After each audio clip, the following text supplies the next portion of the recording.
तो प्यारे बच्चों नमस्कार।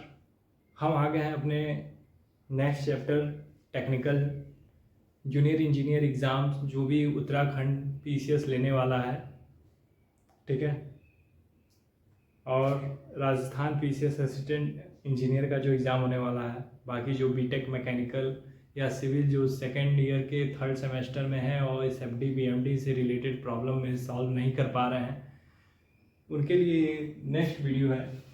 जो कंसेप्ट चला आ रहा था उसी में आगे है, एक कंसेप्ट छूट गया था उसको मैं यहाँ पे नोट कराता हूँ। अभी S F D B M D पूरी तरीके से शुरू नहीं हुई है, ठीक।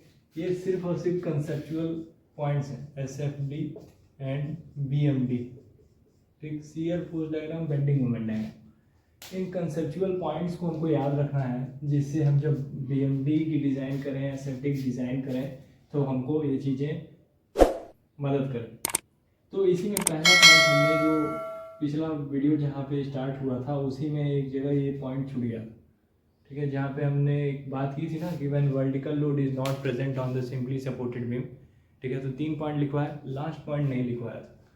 तो उसी में क्या है, the portion of beam between two concentrated movement is circular bending. क्या है, अगर आपसे क्वेश्चन पूछ ले, अगर समझ लो सिंपली सपोर्टेड बीम है, ठीक,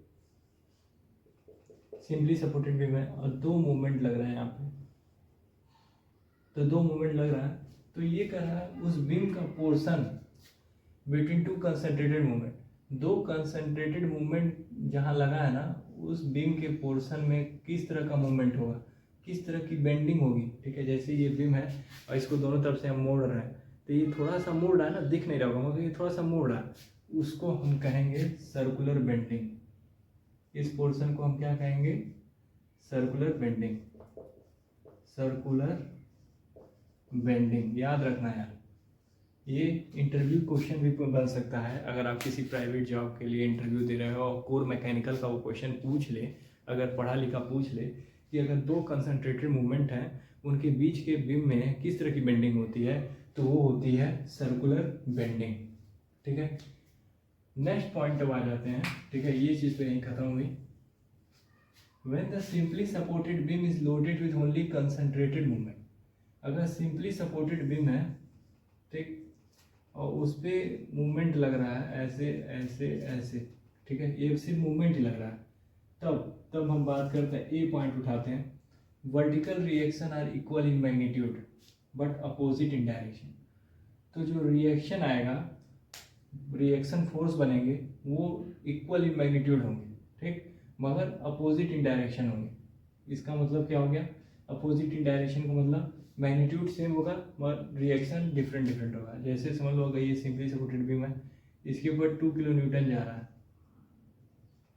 2 किलो न्यूटन मीटर, तो ये ऐसे लेके जा रहा है ना, ऐसे लेके जा रहा है, तो ये जब घूम के आएगा तो किस पे लोड, इसके ऊपर ऐसे लोड डालेगा ना, तो बीम को इसको सपोर्ट देने के लिए कैसे लोड देना होगा, ऐसे लोड देना होगा, ठीक है, इसको दबा रहा है। और ये जब लोड ऐसे जा रहा है तो इस वाले को क्या कर रहा है, उठा रहा है, बीम को क्या कर रहा है, उठा रहा है। तो ये वाला रिएक्शन किसकी तरफ बनाना होगा, नीचे की तरफ बनाना होगा कि इसको दबाए, ठीक है। इससे क्या है, बैलेंस हमेशा बीम का बना रहा है, बीम टूटे फूटे ना, ठीक है। समझ में आ रहा है, वीडियो आपको सही दिख रहा है, हमको तो सही दिख रहा है, और जब हमको सही दिख रहा है, हिल गया, और जब हमको सही दिख रहा है तो आपको सही दिखना ही चाहिए, ठीक। अब थोड़ा सा हम इस पॉइंट को एक बार रीड कर देते हैं, फिर एक एक पॉइंट को लिखेंगे और फिर समझाएंगे। Magnitude of vertical reaction is equal to net movement on simply supported beam upon length of the beam. Formula है, वर्टिकल रिएक्शन का जब निकालना है तो net movement on the beam divided by length of the beam. समझ लो जैसे ये बीम है, ठीक, इस पे 2 किलो आ रहा है, 2 आ रहा है, और इस पे 3 आ रहा है, यहाँ पे, यहाँ से यहाँ 1 मीटर 1 मीटर 1 मीटर, ठीक। तो आपसे कह रहा है मैग्नीट्यूड ऑफ वर्टिकल रिएक्शन, तो ये टोटल इस पे रिएक्शन कितना लग रहा है, मैग्नीट्यूड ऑफ वर्टिकल रिएक्शन, तो net movement on the simply supported beam कितना है, नेट मूवमेंट कितना है, 2 ऐसे आ रहा है, क्लॉकवाइज आ रहा है, क्लॉकवाइज +2 माइनस एंटी क्लॉकवाइज जा रहा है -3 divide by length of the beam 3, तो कितना है -1/3 किलो न्यूटन, -1/3 किलो न्यूटन। तो नेट वर्टिकल रिएक्शन ये बनेगा, नेट वर्टिकल रिएक्शन मतलब 1/3 किलो न्यूटन इतना आएगा। ठीक, इसको इस तरह कैलकुलेट करते हैं। अब direction of vertical reaction should be in such a way that it should cause a movement in direction opposite to the direction of net moment acting the simply supported. Direction of vertical reaction should be in such a way that it should cause a movement in direction opposite to the direction of net moment acting on the beam. अब हम इसको प्यार से समझाते हैं, प्यार नाम इस पॉइंट को। अब ये सब तो पॉइंट आप समझ गए होगे ना, इस पॉइंट को समझो। ये पॉइंट कुछ नहीं है, बस लंबा दिख रहा है, डरना नहीं है। ठीक है, जितने वर्ड बीटेक वाले हो ना इसीलिए डर रहे हो, क्योंकि कंसेप्ट से भाग रहे हो। कंसेप्ट समझ में आ गया ना, एसएफडी बीएमडी उड़ा दोगे। ठीक है, समझ लो जैसे वर्टिकल रिएक्शन है, समझना क्या ये है, टेढ़ा क्यों हो जाता है मेरा, ये ऐसे है, ये लोड बीम है, ठीक, ये बीम है, ठीक।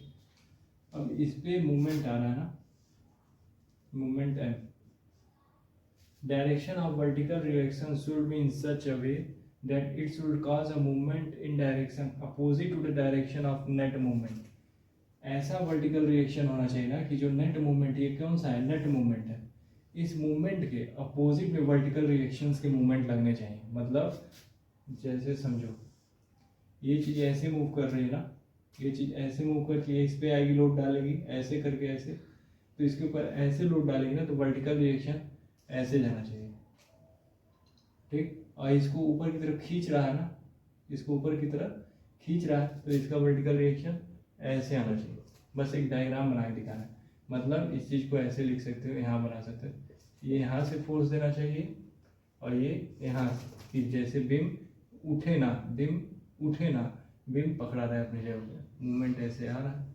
अब इस मूवमेंट से समझो, जब ये घूम के इस बीम पे आएगा तो यहाँ से रिएक्शन मिलेगा ना, जब ये ऐसे घुमाएगा, इसको फोर्स ऊपर की तरफ देगा तो ये नीचे की तरफ खींचेगा ना, यही चीज लिखा है। Direction of vertical reaction should be in such a way that it should cause a movement in direction opposite to the net movement acting on the simply supported beam. अब ये पॉइंट क्लियर हो गया। ठीक, अब हम बात करेंगे next point की। नेक्स्ट पॉइंट में हम डिस्कस करेंगे और क्या क्या एसएफडी बीएमडी हो गया। ठीक है, देखिए इतना कुछ पॉइंट है एसएफडी बीएमडी, तब जाके एसएफडी बीएमडी के न्यूमेरिकल्स तक पहुंचते हैं। ऐसे ही हवा बना दिया जाता है कॉलेज, और फिर बीटेक पास होने के बाद जब हमसे इंटरव्यू होता है, क्वेश्चन होता है, नहीं बता पाते हैं तो हम लोग बोलते हैं नौकरी है ही नहीं इंजीनियरिंग में। सच बात भी है कहाँ, मगर जिनको मिलती है वो भी कहाँ बता पाते हैं। ठीक है, तो अभी आगे और कंसेप्ट है, और कंसेप्ट को हम डिस्कस करते हैं।